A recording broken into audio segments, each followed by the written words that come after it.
हर हर महादेव दोस्तों, cmastrology.com में आपका स्वागत है। आज हम बात कर रहे हैं 8 तारीख को 8 दिसंबर यानी कि गुरुवार के दिन क्या होगा चुनाव का परिणाम रिजल्ट। तो मैंने पहली तारीख को जो वीडियो बनाया था गुजराती में, उसमें मैंने बोला था कि 5 तारीख को जो चुनाव है उसमें मतदान कम हो सकता है क्योंकि चंद्र राहु की प्रतियुति हुई थी। और मैंने 4 तारीख को वीडियो बनाया था, उसमें मैंने बोला था गुजरात का क्या होगा और पीएम साहब का क्या होगा, मोदी साहब का, और नेक्स्ट पीएम कौन है इंडिया का, वो भी मैंने आपको बताया था। आज हम बात कर रहे हैं 8 तारीख चुनाव के रिजल्ट की। अभी देखो 8 अंक शास्त्र के हिसाब से देखा जाए तो शनि का है, यानी कि शनि आदमी को कर्म की शिक्षा देता है। भगवान श्री कृष्ण 8वें ही पुत्र थे। वसु में 8वें पुत्र भीष्म पितामह थे और 8 नवंबर 16 को नोटबंदी हुई थी भारत देश में, और 26 को यानी कि 2 और 6 कुल मिला के 8 अंक होता है। तभी भूकंप हुआ था 2001 में कच्छ में। तो 8 अंक शनि का है। तो शनि क्या करता है, आदमी को कर्म की शिक्षा देता है। जैसे शनि महाराज की जब वक्र दृष्टि पड़ती है तो आदमी को उथल पुथल हो जाती है आदमी के जीवन में। जैसे नारद मुनि को स्वर्गलोक में शनि की दृष्टि हुई तो नारद को डर लगा, तो उसने लंकेश यानी कि रावण को चढ़ाया कि बोला, लंकेश आप तो सब जीते हैं मगर ये ग्रह बहुत ही परेशान करते हैं, उसमें भी शनि महाराज बहुत परेशान करते हैं। तो रावण ने फिर पुष्पक विमान लेके चंद्रास खड़क से शनि को बांध दिया, उसको बांध दिया और उसके ऊपर पग पैर रख के चलता था। उसी नारद ने रावण को फिर शनि को बोला, शनि ने नारद मुनि को बोला कि नारद मुनि रावण को बोलो कि उसके पीछे पीठ पर पैर रखना मत चले, मगर आगे छाती पर पैर रख के चले तो आपकी यश गाथा बढ़ जाएगी। इसलिए शनि ने छूटकर, यानी कि शनि उसके ऊपर दृष्टि पड़ी रावण पर, इसी कारण मृत्यु हुई थी। दूसरा, श्री कृष्ण भगवान का जो मैरिज था यानी कि शादी, वो भी शनि महाराज ने रुकवा दी थी। शनि महाराज और गणपति को इन्विटेशन नहीं दिया था, इसी कारण शादी रुकवाई थी और फिर कृष्ण भगवान ने उसको माफ़ी मांगी थी। तो ये शनि का प्रकोप की बात कर रहा हूँ। अच्छा, दूसरा, कल चुनाव है, कल गुरुवार और पूर्णिमा है, यानी कि पूर्णिमा आज है, ज़्यादा तक चंद्र आज ही बहुत ही बड़ा रहता है।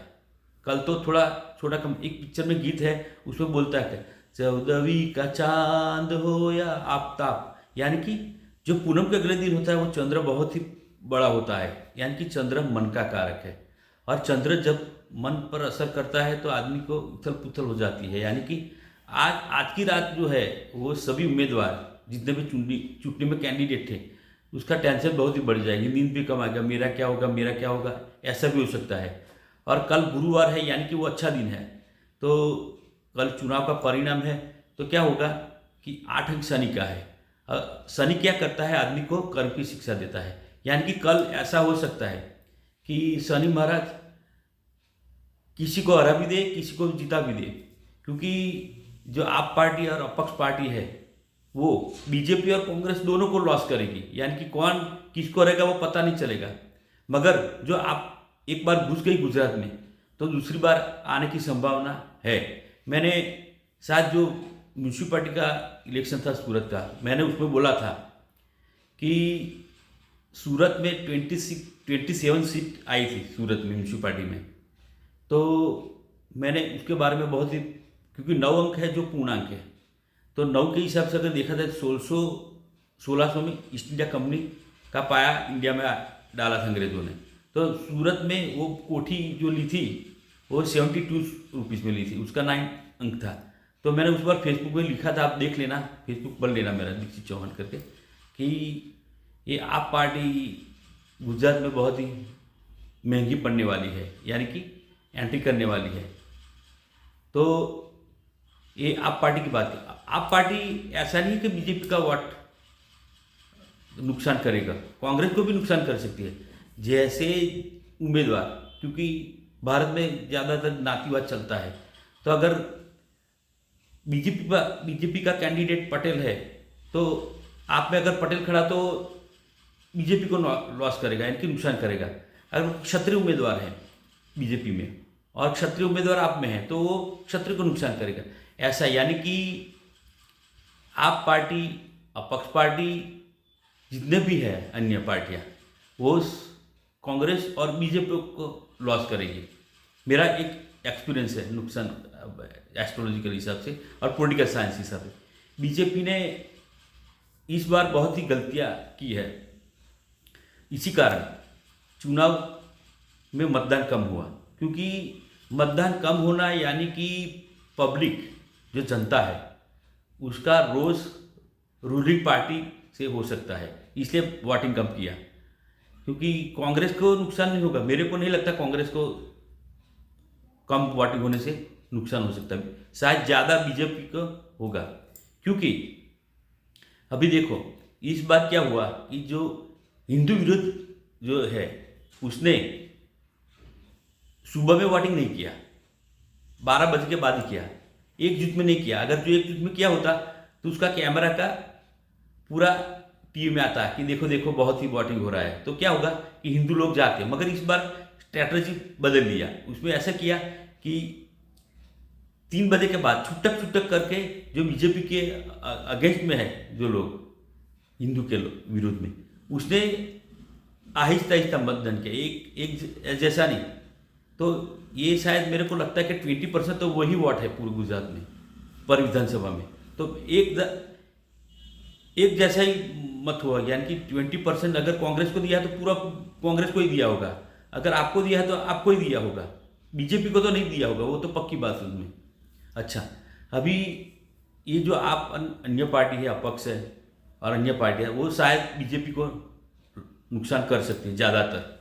क्योंकि मैं पॉलिटिकल साइंस का स्टूडेंट हूँ, इसलिए मैंने बहुत ही ऑब्जर्वेशन किया है। क्योंकि ऑब्जर्वेशन से आदमी की ज्ञान की वृद्धि होती है और उसमें समझ भी आता है कि क्या होगा। दूसरा, अहमदाबाद जैसी सिटी में वोटिंग कम हुआ 10%। वो क्या हुआ, उसके हिसाब से तो बीजेपी को कम ही मिला 10%। अगर जो आदमी 1-2 हज़ार वोट से जीते हुए होंगे 2017 में, तो 10,000 वोट उसी तरफ जाएंगे तो बीजेपी का कैंडिडेट हार ही जाएगा। ये मेरा एक अनुमान है। क्योंकि 10,000 लाख से 10,000 यानी कि 2 लाख है तो 20,000 वोट कम हुआ। यानी कि ये चुनाव में ऐसा हो सकता है कि कई पॉलिटिकल लीडर की कैरियर खत्म हो जाएगी और नए पॉलिटिकल लीडर भी आने वाले हैं। क्योंकि शनि का काम ही ऐसा है, शनि कर्म की शिक्षा देता है और 8 अंक शनि का है और गुरुवार, यानी कि गुरु और शनि जिसका बलवान होगा वही जीतने वाला है। ज़्यादातर मैंने बोला है कर्क राशि, वृश्चिक राशि, मिथुन राशि वाले ज़्यादातर जीतने की संभावना रहेगी। अच्छा, और मीन राशि वाले या मीन लग्न वाले कुंडली देखी जाए, मेरे पास 182 की कैंडिडेट की मेरे पास कुंडली नहीं है, नहीं सामने वाली पार्टी के कैंडिडेट के, यानी कि 182 के। मगर 4-5 उम्मीदवार की कुंडली है, उसमें मेरे देखा है कि बीजेपी के 2-3 आदमी की कुंडली है, वो हारने की संभावना रहती है। इसके हिसाब से मेरे को लगता है। दूसरा, इस बार मैंने एक ऑब्जर्वेशन किया कि जिसने भी बीजेपी में टिकट मांगने वाले थे उस लोगों ने मांगी नहीं थी। अगर वो उसने टिकट मांगी होती तो वो जीतने वाले थे, पर शायद वो 5% है, 5% लोग, वो उसने टिकट ही नहीं मांगी और दिया भी नहीं बीजेपी ने। यानी कि बीजेपी की तकलीफ होगी, यानी कि जो सब बोलते हैं मीडिया वाले, एग्जिट पोल वाले 134, 124, कई एस्ट्रोलॉजर भी बोलते हैं कि 125। मेरा ऐसा अनुमान है कि 2017 में पाटीदार आंदोलन के समय में 99 सीट बीजेपी की आई थी, 77 कांग्रेस की आई थी, 3 सीट बीटीपी की आई थी, 1 सीट एनसीपी की आई थी, पोरबंदर वाली, कानपुर वाली, और 1 सीट अपक्षावली वाली आई थी। तो उस टाइम पे 17 में भी जो 77 कांग्रेस ला सकती है, तो इस बार मेरे को लगता है इसकी सीटें थोड़ी कम हो, 15-17। तो 60 के आसपास गिनो। और बीजेपी को 99 आई थी उस टाइम सीट, तो उसकी अभी 10 कम करो, यानी कि 90, यानी कि 90। तो अगर आप और अपक्ष दोनों में से 15-15 सीट कम करो तो भी बीजेपी की 90 के आसपास सीट आने की संभावना है, और कांग्रेस की 60 और 70 के बीच में आ सकती है। और जो बाकी रहे 22 के 25 तक, वो आप है, एनसीपी है, बीटीपी है, बीएसपी है, और 2-3 अपक्ष आने की संभावना रहेगी। मगर कल मेरा ऐसा अनुमान है कि सरकार ने या सरकार को कल 108 एम्बुलेंस रखनी चाहिए, क्योंकि कई उम्मीदवार को बहुत ही ठेस पहुंचने वाली है, तबीयत भी बिगड़ने वाली है। उम्मीदवार तो ठीक, मगर जो चुस्त ठेकेदार हो उसको भी तकलीफ आने की संभावना है। और क्योंकि मन कल पूनम है, यानी कि चंद्र मन का कारक है, तो मन सभी लोगों का मन विचलित कर देगा, ये कर, क्योंकि उसकी पूनम के दिन शायद संभलने का, पूर्णिमा के दिन नींद कम आती है, क्योंकि जो अपनी बॉडी है वो 18% वाटर से बनी हुई है। तो जो चंद्र है वो पानी को खींचता है, यानी कि अपने शरीर में जो पानी है वाटर से बनी है ज़्यादातर, वो खींचता है, यानी कि हेल्थ रिलेटेड कुछ ना कुछ प्रश्न रहता है। इसलिए तो पूनम और अमास, पूर्णिमा और अमावस के दिन क्रिमिनल केस ज़्यादा बढ़ते हैं। दूसरा, अभी कौन बनेगा और किसकी सरकार बनेगी, अभी उसकी बात करते हैं हम कल, क्योंकि 8 शनि का अंक है। अगर देखा जाए तो बीजेपी में दो तीन लीडर ऐसे अच्छे हैं जिसके पास बहुत ही अच्छी दिमाग है, जो उसके बारे में कोई सोच नहीं सकता। जैसे अमित शाह साहब है, उसकी कुंडली और बहुत ही पावरफुल, उसका जो प्लानिंग है वो प्लानिंग बहुत ही जीतने के लिए बहुत ही योग्य है। मेरा एक अनुभव उसका ऑब्जर्वेशन है। मैंने कभी मैं मिला नहीं अमित शाह साहब को, मोदी साहब को मिला हूँ, तो शायद 190 के आसपास सीट बीजेपी की आ सकती है, क्योंकि आप और अपक्ष दोनों का मतदान कम करेगा। इसलिए कौन जीतेगा कौन नहीं जीतेगा वो कल ही पता चलेगा। कई का पॉलिटिकल कैरियर खत्म होने वाला है और कई का पॉलिटिकल कैरियर शुरू होने वाला है कल, ऐसा भी हो सकता है। कई उम्मीदवार थोड़ा वोट से जीत सकता है और कई उम्मीदवार बहुत बड़े वोट से भी हार सकते हैं, ऐसा भी हो सकता है। चाहे बीजेपी का क्यों ना हो, चाहे कांग्रेस का क्यों ना हो, ऐसा भी अनुमान मेरा लगाया जाता है ऐसो करके जगह से। मैंने 2-3 बार मैं मोदी साहब को मिला हूँ। एक बार कॉलेज तरफ से मैं गया था, गांधीनगर साहब सीएम थे। दूसरी बार हमारे जसुबा बापू मुगर वाले ले गए थे और मैंने उसको बात भी किया था, कुंडली प्रेडिक्शन भी दिया था। और जब 21 मई 14 में शायद प्रदोष के दिन पीएम बने थे, तब भी मैंने साहब को 12-17 मुद्दा दिया था कि ये करो।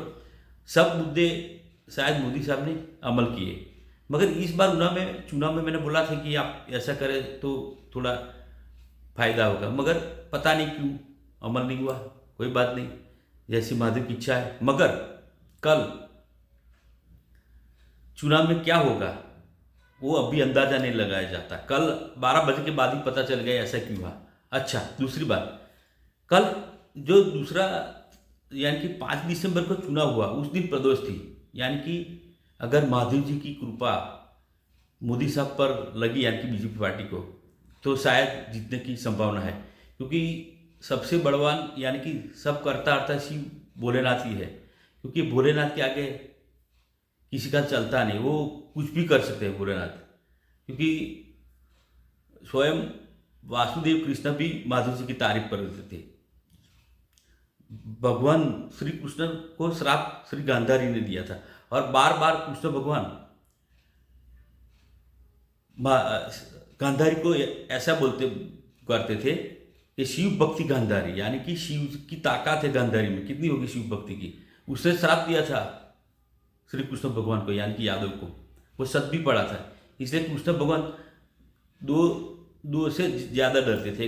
द्रौपदी, क्योंकि वो अग्नि में से उत्पन्न हुई थी, और द्रौपदी गांधारी से शिव भक्ति नहीं, यानी कि शिव जी की जो भक्ति करता है उसकी ताकत इतनी होती है तो शिव जी स्वयं कैसे हो गए वो आप अंदर लगते हो।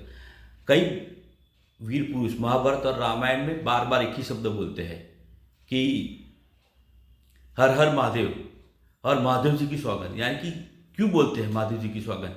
क्योंकि शिव तो अजन्मा है, उसकी मृत्यु ही नहीं है और मृत्यु की तो बात होती ही नहीं है। इसलिए देखना ध्यान से कि जब महादेव जी की प्राण प्रतिष्ठा होती है तो शिवलिंग ऊपर से आता है और दूसरी तरफ दूसरी मंदिर का प्राण प्रतिष्ठा होता है, जैसे श्री कृष्ण भगवान हो, कोई भी देव की मूर्ति हो, वो दरवाजे से यानी कि गेट से आएगी, मगर शिव जी को ऊपर से उतारा जाता है, गुम्बद से गुम्बद बाकी रखना पड़ता है। यानी कि शिव जी किसी के घर में जन्म नहीं लिया है, ऐसा एक अनुमान है, ऐसा एक आध्यात्मिक बात है। यानी कि शिव जी अजन्मा है, उसकी कोई यानी कि इसके वैसा हुआ, मगर शिव जी का महादेव के प्राण प्रतिष्ठा ऊपर से आती है और सभी देव की प्राण प्रतिष्ठा होती है मूर्ति की तो आगे से आती है गेट से, मगर शिव जी का नहीं आता। तो इसलिए शायद बड़े बड़े वीर पुरुष बाहर, बड़े बड़े राजा और क्षत्रिय राजा, उसने शायद इसलिए बोला होगा कि महादेव जी की सौगंध, यानी कि शिव जी का जन्म है इसलिए।